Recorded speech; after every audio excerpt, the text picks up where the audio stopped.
प्रणाम महाराज। बोलो मंत्री। महाराज, हम सब देख रहे हैं आप काफी समय से एकदम चिंतित दिख रहे हैं। कोई समस्या महाराज, बताइए। मंत्री, मेरे मेरे हृदय की जो पीड़ा है वह दूर नहीं हो रही है मंत्री। मैं मैं बहुत बहुत पीड़ित हो रहा हूं। अंदर ही अंदर मैं घुट रहा हूं मंत्री। ऐसी क्या पीड़ा है महाराज?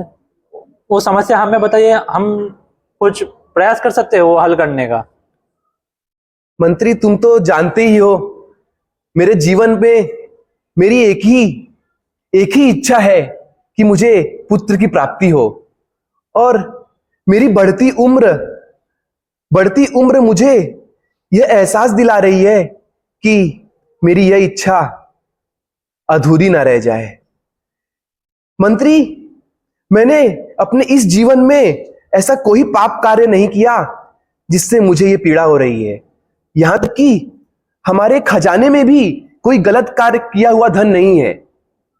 मैंने आज तक कोई भी देवी देवताओं का धन हड़पा नहीं है, ना किसी ब्राह्मणों का धन हड़पा है। मैंने आज तक जितने युद्ध लड़े, सारे युद्ध मैंने धर्म के हिसाब से लड़ा है और जीता है। मैंने अपनी प्रजा को कभी कोई तकलीफ नहीं होने दी। मैंने अपनी प्रजा, अपने राज्य में जितने कर्मचारी काम करते हैं, जितने सिपाही हैं, सबको अपने पुत्र समान समझा है। मैंने किसी को कोई कभी दिक्कत नहीं होने दी। और जब कभी मेरे परिवार वालों ने कुछ गलत किया, कुछ अनुचित किया, तो मैंने उन्हें दंड भी दिया है। मैंने ये नहीं देखा कि वो मेरे परिवार वाले हैं। बट फिर भी मंत्री, मुझे ये पीड़ा क्यों हो रही है? मुझे पुत्र की प्राप्ति क्यों नहीं हो रही है? इतनी उम्र होने के बावजूद मैं आज पुत्रहीन क्यों हूं मंत्री? तुम तो जानते ही हो, बिना पुत्र के एक पिता नरक में जाने योग्य रहता है। इस प्रश्न का उत्तर तो महाराज मेरे पास नहीं है, परंतु हम किसी ऋषि के पास जा सकते हैं महाराज, क्योंकि ऋषि काफी समय तक तपस्या करते हैं और उनके पास त्रिकालदर्शी होते हैं वो लोग। तो हमारी सहायता वो अवश्य कर सकते हैं। हमें किसी ऋषि के पास जाना चाहिए महाराज। मंत्री, पुत्र प्राप्ति के लिए तुम मुझे जो कहोगे मैं वो करने को तैयार हूं। तुम जहां कहोगे मैं वहां जाने को तैयार हूं। कृपया मेरे इस दर्द का निवारण निकालो मंत्री, मेरे इस दर्द का निवारण निकालो। हम एक ऋषि के पास चलते हैं महाराज, आइए। ओम भट स्वाहा, ओम भट स्वाहा, ओम भट स्वाहा। काफी समय हो गए, कोई बकरा मिला नहीं। आपसे बोला कि महाराज मैंने ऋषि का ओम भट स्वाहा, ओम भट स्वाहा, ओम भट स्वाहा। महाराज, हाँ ऋषि। मुझे ये काफी अपने प्रजा में लोगों से सुनने में आया कि यहाँ पर एक ऋषि है जो पुत्र प्राप्त करने में ही उनका महानता है। उनके पास कोई भी जाता है, पुत्र जिसको नहीं होता है, तो वो उनको कुछ ना कुछ उपाय बताते हैं और जिससे उनको पुत्र हो जाता है। क्या बात कर रहे हो मंत्री? शीघ्र मुझे उसके पास ले चलिए। चलिए महाराज। ओम भट स्वाहा, ओम भट स्वाहा, ओम भट स्वाहा। महाराज, यही है वो ऋषि। ओम भट स्वाहा। प्रणाम ऋषिवर। आओ आओ बच्चा, कैसे आना हुआ? ये हमारे महाराज, जैसे मैंने ये आपको बताया था कि इन्हें पुत्र की प्राप्ति नहीं हो रही है, और हमने काफी लोगों से सुना है कि आपके पास जो भी इस समस्या से आता है तो आप जरूर उसका कुछ हल देते हैं और उन्हें पुत्र की प्राप्ति होती है। तुमने सही सुना। यहाँ पर जो भी व्यक्ति मेरे पास आता समस्या लेके, उनके सारे समस्या का मेरा संविधान होता है। तो बताओ, तुम्हारी क्या समस्या है? ऋषिवर, मुझे पुत्र की प्राप्ति नहीं हो रही है, और आप तो जानते ही हैं, बिना पुत्र के एक पिता नरक जाने योग्य रहता है। और मेरी उम्र भी होती जा रही है। मेरे जाने के बाद मेरा राज्यपाट कौन संभालेगा? कृपया मेरी इस समस्या का समाधान निकालिए ऋषिवर। अच्छा, तुम्हारे समस्या का समाधान है मेरे पास, पर तुम क्या दे सकते हो? ऋषिवर, मैं पुत्र के लिए, पुत्र प्राप्ति के लिए आपकी सारी इच्छा पूरी कर सकता हूं ऋषिवर। बस आप मेरी ये इच्छा पूरी कर दीजिए। ठीक है, मुझे 1000 सोने की मुद्रा चाहिए। 1000 सोने की मुद्रा? ऋषिवर, अगर इस 1000 सोने की मुद्रा से मुझे पुत्र की प्राप्ति हो रही है तो अवश्य मैं आपको 1000 सोने की मुद्रा दे दूंगा। और 1000 सोने की मुद्रा ही क्यों, मैं पुत्र प्राप्ति के लिए आपको अपना सारा राज्य देने के लिए रेडी हूं। नहीं बच्चा, मुझे राजधानी चाहिए, मुझे बस 1000 सोने की मुद्रा चाहिए। और ये मेरे पास एक तावीज है, जिसे तुम अपनी पत्नी को देख के तुम्हें 1 महीने में तुम्हारे बच्चे का प्राप्ति होगा तुम्हें। मंत्री, शीघ्र अतिशीघ्र इस महान ऋषि को 1000 सोने की मुद्रा दे दो। जी महाराज। महाराज, 1 मिनट, मुझे आपसे कुछ बात करना है। महाराज, ये आप क्या कर रहे हैं? 1000 स्वर्ण मुद्रा है एक माला के लिए, और 1 महीने में पुत्र? महाराज, ये तो कहीं संभव नहीं है। अरे और ये मुझे ये सही नहीं लगता महाराज, ये ढोंगी है महाराज। अरे मंत्री, ऐसा नहीं बोलते, इसी को तो विद्या बोलते हैं। यही विद्या है, ठगने की विद्या महाराज। ये हमें ठग रहा है। ऐसे मैं ये बात आपको साबित करके दिखाऊंगा। तो ठीक है, अगर तुम अपनी इस बात को साबित कर सकते हो तो करो। मुझे एक मौका दीजिए महाराज। हे ऋषि, तुमने कहा कि एक ताबीज जो तुम महाराज को दोगे वो अपने रानी को पहनाएंगे तो उन्हें पुत्र प्राप्त हो जाएगा 1 महीने में। हाँ जरूर। क्या तुम मुझे इसका एक पत्र पे लिख कर दे सकते हो कि ऐसा होगा? और यद्यपि भी नहीं हुआ तो ये पूरे राज्य में तुम कहीं पर भी होगे, तुम्हें ढूंढ के निकालेंगे और तुम्हारा सर धड़ से अलग किया जाएगा। क्या बकवास कर रहे हो? बकवास नहीं है। ठीक है, मैं आता 2 मिनट में। बोलो। अरे मंत्री, उसे पकड़ के कटो, जेल में डाल दो। जो आ गया महाराज। मंत्री, कोई ऐसी तपस्वी को ढूंढो, किसी ऐसे ऋषि के पास मुझे ले चलो जो मेरी समस्या का हल निकाल सके। वही प्रयास में है महाराज। मेरे ख्याल से ये ब्राह्मण देवता हमारी कुछ सहायता कर सकते हैं। हे ब्राह्मण देवता, प्रणाम। प्रणाम ब्राह्मण देवता। आशीर्वाद।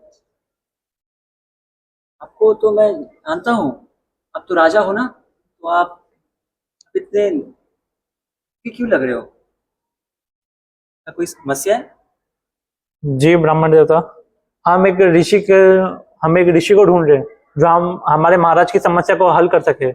हमारे महाराज की समस्या कि उन्हें पुत्र प्राप्ति नहीं हो रही है, तो हमें कोई एक प्रामाणिक ऋषि के पास ले जाइए। हाँ, मैं एक ऋषि को जानता हूँ, उनका नाम थॉमस ऋषि है। वो बहुत बड़े तपस्वी हैं, और वो उनकी जो जीवन आयोग है और जो अम्मा जी के जीवन आयोग है, वो दोनों अमान्य है और शास्त्र में बहुत निपुण है। आप लोग उनके पास जाओ। वो कहाँ मिलेंगे ब्राह्मण देवता? वो हिमालय पे मिलेंगे। मंत्री, शीघ्र शीघ्र हिमालय चलने की तैयारी करो। जो आ गया महाराज, आपका धन्यवाद। प्रणाम ब्राह्मण देवता। जैसे ब्रह्मा जी का एक दिन मतलब 12 घंटे 4 अरब 32 करोड़ साल का होता है, उतना इंटू 100 साल ब्रह्मा जी की आयु है। उतना सेम आयु सेम लोमस ऋषि है। तो ये ढूंढने में निकल जाते हैं। आइए देखते हैं राजा और उसका मंत्री। ऋषि यही कहीं होने चाहिए। महाराज, मतलब यही है वो महान लोमस ऋषि।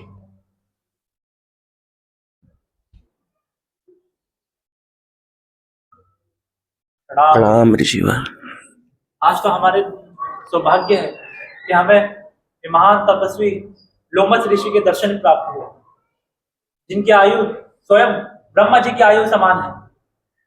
हे ऋषिवर, कृपया अपनी दृष्टि खोलिए और इस पीड़ित की पीड़ा को दूर कीजिए ऋषिवर।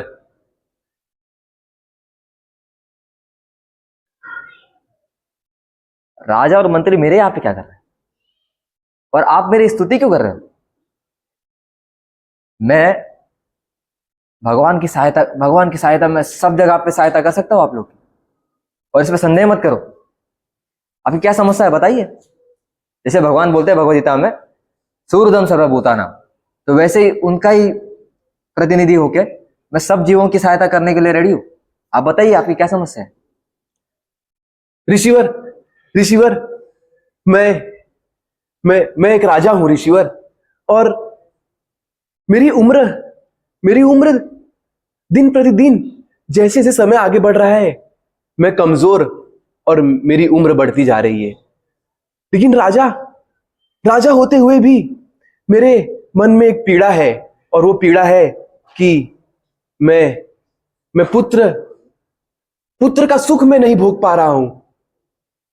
मैं समझ गया। मैं ये भी समझ पा रहा हूं कि आप बहुत तेजस्वी राजा हो। इस जन्म में आपने एक पाप भी नहीं किया है, पर हमने एक जन्म थोड़ी लिया है, हमारे तो कई सारे जन्म हुए।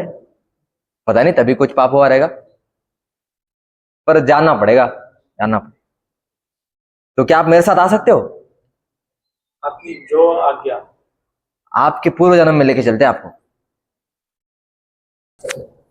राजा की पीड़ा सुनकर ऋषि मुनि ने उन्हें उनके पिछले जन्म की एक कथा सुनाई और उन्हें उस समय में ले गए। तो ऋषि ने तो बस राजा और उसके मंत्री को उनका पिछला जन्म दिखाया। तो आइए हम आप सभी को उस राजा का पिछला जन्म दिखाते हैं। हरे कृष्णा। और भाइयों, कैसे हो? पहचाना कि नहीं? मैं एक व्यापारी हूं, और व्यापारी के बारे में तो आप लोग जानते ही हैं कि उसका एक ही काम है, किताब लेकर हिसाब करना, अपना सामान लोगों को बेचना और लोगों को रिझाना। इसी में एक व्यापारी का जीवन निकल जाता है। लेकिन इतनी कड़ी धूप, और मैं सुबह से मैं अपने व्यापार के लिए निकला हूं। आज तो लगता है सूरज देवता पूरी आग बरसा रहे हैं मेरे ऊपर। गला सूख कर लकड़ी हो गया है। बस कहीं से एक गिलास पानी मिल जाता तो और क्या चाहिए, बट मिल नहीं रहा है।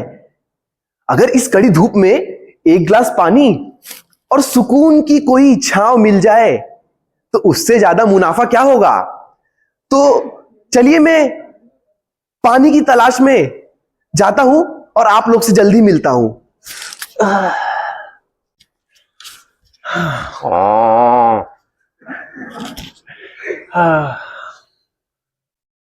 इतनी धूप है आज। माँ, मुझे बहुत प्यास लगा है माँ। चिंता मत करो, बस मैं बाजू में एक तालाब को जानती हूँ, वहां पे जाके तुम अपनी प्यास बुझा सकते हो। आज चलिए धूप माँ। बहुत ज्यादा है, चलो आ जाओ।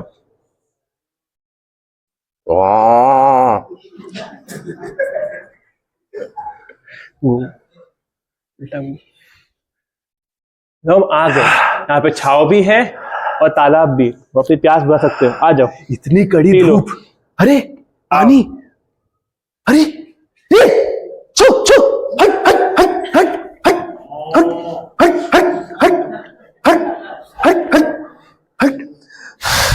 भला हो भगवान का, मैंने समय रहते ये गाय और उसके बच्चे को भगा दिया, वरना वो इस तालाब का पानी झूठा कर देते और मैं अपनी प्यास नहीं बुझा पाता।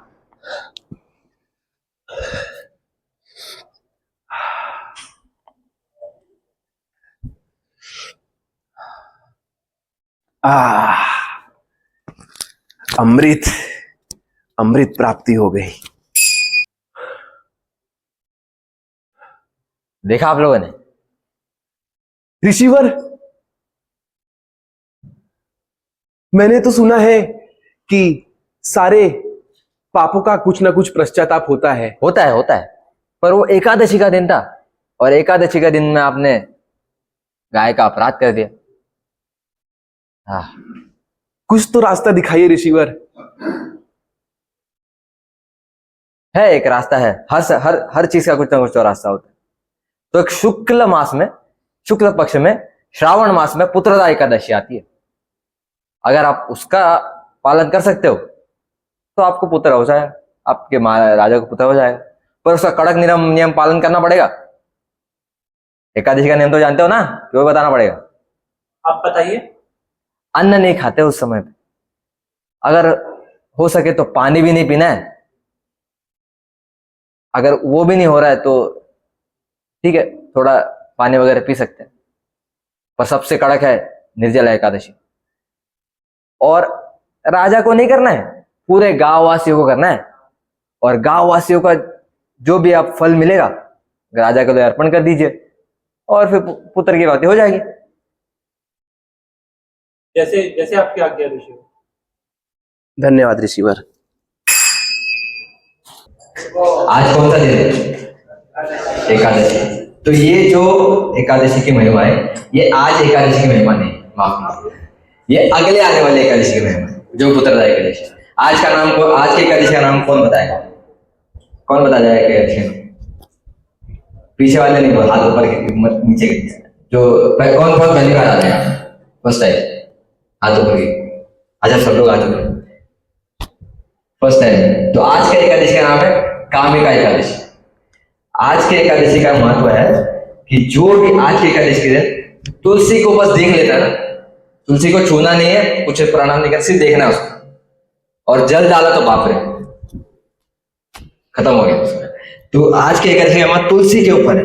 और आज के एकादशी जो भी पालन करता है, जैसे भी हो, अगर कोई एकादशी का पालन निर्जल कर सकता है, बहुत बढ़िया है। कोई अगर नहीं कर सकता तो पानी पी सकते हैं, सजल बोलते हैं हम लोग उसको। कोई अगर नहीं, वो भी नहीं कर सकता है, तो हमारे पास खीर तो है, आज खीर है। अगर वो भी नहीं हो पाए, फ्रूट्स ले सकते हैं, या फिर एकादशी प्रसाद ले सकते हैं, लेकिन अन्न नहीं खाना होता है। आज हम बोलते हैं ना, कोई बोलते हैं लोग कि आज मैंने तो किसी का पाप कुछ बिगाड़ा नहीं है, एकादशी में अन्न खाने में पाप लग जाते हैं, और फिर बोलते हैं अच्छे लोग के साथ बुरा किया होता है। तो एकादशी का दिन आज कुछ भी अन्न नहीं खाना है। अगर आज खा लिया है तो अभी के लिए पानी कर सकते हैं, अभी से लेके। Thank you very much, you have been a great audience. आपने सुना इस ड्रामा को देखा, लेक्चर को भी सुना। Thank you very much.